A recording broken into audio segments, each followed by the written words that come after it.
অষ্টম শ্ৰেণীৰ ছাত্ৰ ছাত্ৰীসকল, মই তোমালোকলৈ স্বাগতম জনাই আজি গণিতৰ প্ৰথম অধ্যায়ত থকা পৰিমেয় সংখ্যা, যিটো ইংলিছত ৰেচনেল নাম্বাৰ বুলি কোৱা হয়, তাৰ বিষয়ে মই তোমালোকৰ লগত আজি আলোচনা কৰিম। তোমালোকে খুব মন দি শুনিবা আৰু চাবা। ঠিক আছে, মই এতিয়া আৰম্ভ কৰোঁ। পৰিমেয় সংখ্যা মানে ৰেচনেল নাম্বাৰ জনাৰ আগতে তোমালোকে ক্লাছ 6-7ত পাই অহা স্বাভাৱিক সংখ্যা, নেচাৰেল নাম্বাৰ, পূৰ্ণ সংখ্যা, হোল নাম্বাৰ, অখণ্ড সংখ্যা, ইণ্টিজাৰ, এই আটাইকেইটা কথা প্ৰথমে জানি ল'ব লাগিব, মানে মনত পেলাই ল'ব লাগিব। কি কি আছিলে মনত পেলোৱা। 1ৰ পৰা আৰম্ভ কৰি 1ৰ পৰা আৰম্ভ কৰি যিমান 1, 2, 3, 4 যিমান লাখ কোটি হিচাপে যিমান সংখ্যা আছে অসীমলৈকে, সেই সকলোবিলাকক কি বুলি কোৱা হয়? স্বাভাৱিক সংখ্যা। ঠিক আছে। তাৰপিছত আহিলে কি 0ৰ পৰা আৰম্ভ কৰি 1, 2, 3, 4 যিমান আছে আটাইবোৰ কি বুলি কোৱা হয়? পূৰ্ণ সংখ্যা, হোল নাম্বাৰ। ঠিক আছে, বুজি পাইছা? মনত পৰিছে চাগে ন? তাৰপিছত আহিলে এতিয়া অখণ্ড সংখ্যা। অখণ্ড সংখ্যা আমি কি আছিলে, এডাল ৰেখা টানি ল'লোঁ আমি। ৰেখাডালত কি আছিলে মনত আছেনে? মাজত শূন্য থাকি এইফালে বাওঁফালে কি আছিলে? ধনাত্মক সংখ্যা, সোঁফালে ঋণাত্মক সংখ্যা 1, 2, 3, 4, 5 এনেকৈ আছিলে, হয়নে? আৰু এইফালে কি আছিলে? -1, -2 এনেকৈ আছিলে, অসীমলৈকে সংখ্যাবিলাক আছিলে। গতিকে এতিয়া তোমাৰ এইফালে হৈছে নিগেটিভ নাম্বাৰ, এইফালে পজিটিভ নাম্বাৰ, নিগেটিভ নাম্বাৰ, এই আটাইখিনি আৰু শূন্য আটাইখিনি লগ লাগি কি বুলি কোৱা হয়? অখণ্ড সংখ্যা, মানে ইণ্টিজাৰ। বুজি পাইছা? ঠিক আছে, এইখিনি মই মনত পেলাই দিলোঁ। এতিয়া আহিছোঁ আমি পৰিমেয় সংখ্যা। চাবা দেই, পৰিমেয় সংখ্যা কোনবিলাক? যিবোৰ সংখ্যাক p/q আৰ্হিত লিখিব পাৰি, য'ত p আৰু q অখণ্ড সংখ্যা, q সমান 0 নহয়, কাটি দিছোঁ, দেখিছানে? সেই সংখ্যাবোৰকে কি বুলি কোৱা হয়? পৰিমেয় সংখ্যা বা ৰেচনেল নাম্বাৰ। ঠিক আছে, বুজি পাইছা এইটো? যেনে কি উদাহৰণটো চাবা দেই। যেনে 3/7 -51/110, 5 -8 ইত্যাদি এইবিলাক। আৰু 5টো হয় কেনেকৈ তোমালোকে সেইটো চাবা দেই। এতিয়া তাৰ আগতে p/q যে ক'লোঁ, শুনি লোৱা। এইটো ওপৰৰ যিটো লব সংখ্যাটো কি? p, এইটো p, এইটো q, মানে p/q হ'লেই হ'ল আৰু, নহয় জানো? এতিয়া তোমালোকৰ 5টো যে মই ক'লোঁ, 5টো যে ক'লোঁ যে পৰিমেয় সংখ্যা, এইটো ইয়াতো p/q, তোমালোকে ভাবিছা ইয়াততো তলত q নাই, হয় নহয়? মানে একো নাই, আচলতে আছে।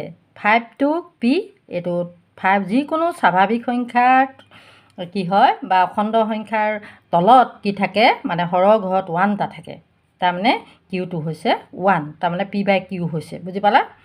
এইটো তেনেহ'লে এইটো p হ'ল আৰু এইটো q হ'ল। দেখুৱাই দিছোঁ মই, দেখিছা? এতিয়া qটো 0 হ'ব নোৱাৰিব, তাৰমানে এই তলত 0 কেতিয়াও হ'ব নোৱাৰিব, তাৰমানে এনেধৰণে 3/0 এইটো হ'ব নোৱাৰিব, তাৰমানে। বুজি পাইছা কথাটো? এতিয়া পৰিমেয় সংখ্যা কাক বোলে কথাটো নিশ্চয় বুজি পাইছা। তাৰমানে ইয়াৰ পৰা আমি এইটোৱে বুজি পালোঁ, যিকোনো মানে ভগ্নাংশবিলাকেই হৈছে কি? পৰিমেয় সংখ্যা। আৰু এইবিলাক স্বাভাৱিক সংখ্যা, এইটো তোমালোকে ভাবিছা 5টোতো ভগ্নাংশ নহয়, এইটোও হয়, এইটো মানে 1 এটা আছে, -8ৰ তলতো 1 এটা আছে নাই বাৰু? গতিকে আটাইবিলাকে কি হৈছে, মানে p/q কথাটো বুজি পালেই হ'ল। এইবাৰ তোমালোকক পৰিমেয় সংখ্যা, ৰেচনেল নাম্বাৰ বুজাবৰ বাবে মই এটা সুন্দৰ চিত্ৰ লৈ আহিছোঁ। চিত্ৰটোৰ সহায়ত তোমালোকে আৰু ভাল ধৰণে বুজিব পাৰিবা।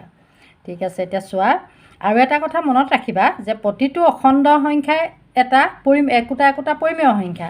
আমি অখণ্ড সংখ্যা কেনেকৈ দেখুৱাইছিলোঁ? সংখ্যা ৰেখাত এনেকৈ দেখুৱাইছিলোঁ যে এইফালে ধনাত্মক, ঋণাত্মক সংখ্যা এইখিনি দেখুৱাইছিলোঁ, 0টো থাকিব লগত। এইখিনি অখণ্ড সংখ্যাখিনি প্ৰত্যেকটোৱে কি হয়? একোটা পৰিমেয় সংখ্যা, মানে ৰেচনেল নাম্বাৰ। ঠিক আছে, বুজি পাইছা? এতিয়া আমি আহিলোঁ তোমালোকৰ চিত্ৰটোলৈ। চিত্ৰটো চোৱা। এইটো মই ডাঙৰ গোটেই ঘৰটোত পৰিমেয় সংখ্যাখিনি সোমাই আছে। এই পৰিয়ালটোতে সোমাই আছে কি?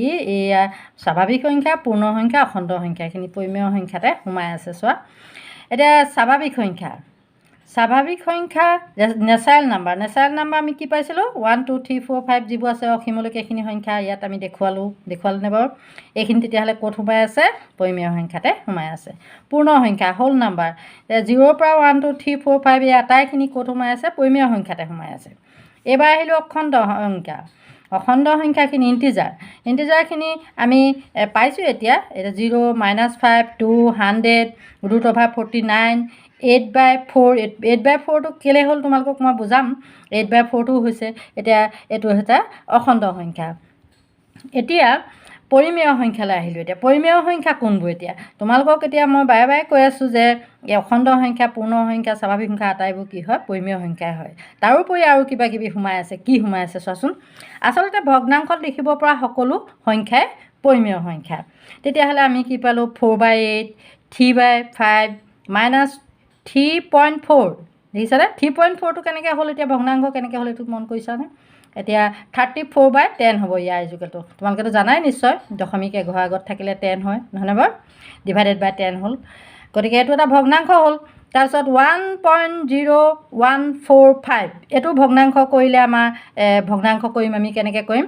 এইটো হ'ব তোমাৰ 1.0145 কেইঘৰ আগত দশমিক আছিলে 4 ঘৰ আগত গতিকে 4টা শূন্য দি আমি কি লিখিলোঁ 10,000 লিখিলোঁ হ'লনে 4 ঘৰ আগত দশমিক গতিকে এইটো এটা ভগ্নাংশ হৈ গ'ল কটাকটি কৰিলেও হৈ যাব ঠিক আছে এইটো বুজি পাইছা 0টো হয় 1 4 এইবোৰ অখণ্ড সংখ্যা -8 অখণ্ড সংখ্যা এইবিলাকো হয় সোমোৱাই দিছোঁ মই সেইকাৰণে এই ঘৰটোত বুজি পাইছা নিশ্চয় এতিয়া এইটো যে 4/8 এইফালে লিখিছোঁ 8/4 8/4টো অখণ্ড সংখ্যা কেলৈ হ'ল সেইটো চোৱা দিয়া কটাকটি কৰিলে আমি কি পাম 2 পাম গতিকে 2টো অখণ্ড সংখ্যা আৰু √49টো কি কাৰণে হ'ল √49টো বৰ্গমূল আমাৰ কি উলিয়ালে কি হ'ব 7 হ'ব ওলাব নহয় নে 7 × 7 = 49 গতিকে 7 হ'ব তাৰপিছত আহিলে এইটো আমি কটাকটি কৰিলে কি পাম 1/2হে পাম গতিকে এইটো ভগ্নাংশতে থাকিলে গতিকে এইটো পৰিমেয় সংখ্যা ঠিক আছে এতিয়া কথাটো শুনা যে সকলো অখণ্ড সংখ্যাই পৰিমেয় সংখ্যা বুলি আমি জানিলোঁ কিন্তু সকলো পৰিমেয় সংখ্যা অখণ্ড সংখ্যা নহয় কিন্তু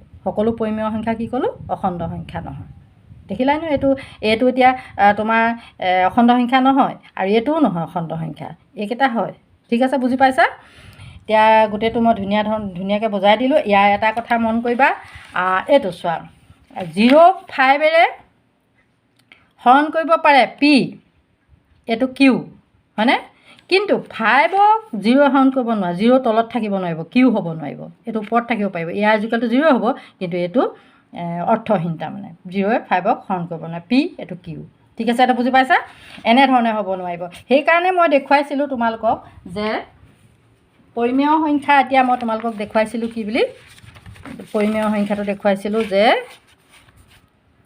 যিবোৰ সংখ্যাক p/q আৰ্হিত লিখিব পাৰি য'ত p আৰু q অখণ্ড সংখ্যা বুজি পাইছা আৰ্হিত লিখিছোঁ আমি এতিয়া তাৰপিছতে q2 সমান 0 নহয় এনেকৈ দেখুৱাই দিছোঁ এইটো q2 সমান 0 হ'ব নোৱাৰিব এই q2 0 হ'ব নোৱাৰিব এইটো ভুল এইটো নহ'ব গতিকে আমি এইটো পাই গম পালোঁ যে এইটো পৰিমেয় সংখ্যা কোনখিনি হয় এই চিত্ৰটোৰ পৰা সুন্দৰকৈ বুজিব পাৰিলোঁ কাক বোলে বুলি ক'লেও এনেধৰণে লিখিবা ঠিক আছে বুজি পাইছা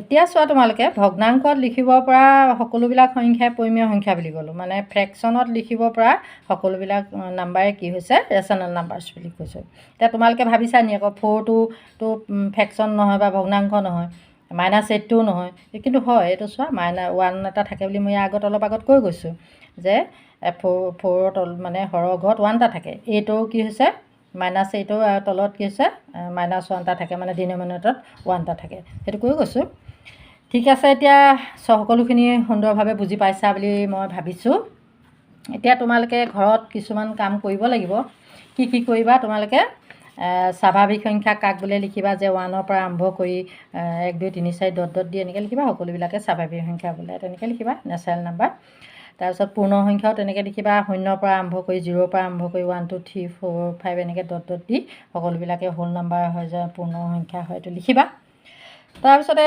অখণ্ড সংখ্যা কাক বোলে লিখিবা ধনাত্মক আৰু ঋণাত্মক এইখিনি ধনাত্মক নহয় জানো এইখিনি ঋণাত্মক সংখ্যা আৰু শূন্য আটাইখিনি লগ লাগি কি হৈছে অখণ্ড সংখ্যা হৈছে এই কথাটো লিখিবা ইংলিছ মিডিয়ামবিলাকে কি বুলি লিখিবা যে integer are the numbers which can be positive negative or 0 but cannot be a fraction মানে একচুৱেলি ফ্ৰেকশ্যন নহয় বুলি মানে আমি এইটো যদিও 1টো তলত দিছোঁ এইটো ফ্ৰেকশ্যন নহয় একচুৱেলি কিন্তু ফ্ৰেকশ্যনত লিখিব পাৰি সেই কথাটো জনাইছোঁ দেই ঠিক আছে এতিয়া পৰিমেয় সংখ্যা কাক বোলে এইটো বাৰে কৈয়ে আছোঁ লিখিবা যে যিবোৰ সংখ্যাক p/q টো বুজি পালাই এইটো যেনেকৈ 3 to P 7 to Q আৰ্হিত লিখিব পাৰি য'ত P আৰু Q অখণ্ড সংখ্যা Q ইজুকেল টু 0 নহয় সেই সংখ্যাবোৰক কি বুলি কয় পৰিমেয় সংখ্যা বোলে সেইবিলাকে তেনেকৈ লিখিবা ইংলিছ মিডিয়ামৰবিলাকেও লিখিবা কি বুলি লিখিবা ৰেচনেল নাম্বাৰছ এই নাম্বাৰ হুইচ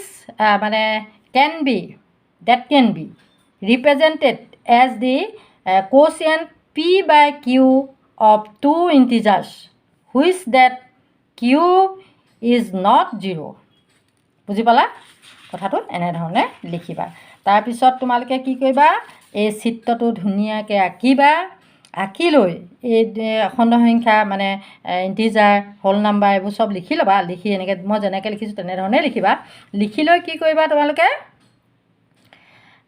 গোটেইখিনি লিখিবা ধুনীয়াকৈ লিখি লৈ এই নাম্বাৰখিনি কিন্তু মই দিয়া নাম্বাৰখিনি নিলিখিবা তোমালোকে বেলেগ সংখ্যা দিবা ঠিক আছে বুজি পাইছা কথাটো বেলেগ বেলেগ সংখ্যা দি লিখিবা আৰু তোমালোকৰ ছাৰ বাইদেউসকললৈ পঠাবা যাতে শুদ্ধ হৈছে নাই তোমালোকক ক'ব আৰু এই চিত্ৰটো আঁকি তোমালোকে বেৰত ধুনীয়াকৈ আঁৰি থ'ব পাৰিবা তেতিয়া সোনকালে মনত ৰৈ থাকিব ঠিক আছে আজিলৈ সামৰোঁ নেক্সট ভিডিঅ'টো চাবলৈ নাপাহৰিবা মই ৰেচনেল নাম্বাৰ পৰিমেয় সংখ্যা বহুতখিনি বুজাবলৈ আছে তোমালোকৰ লগত আলোচনা কৰিব লগা আছে ঠিক আছে আজিলৈ আহোঁ ধন্যবাদ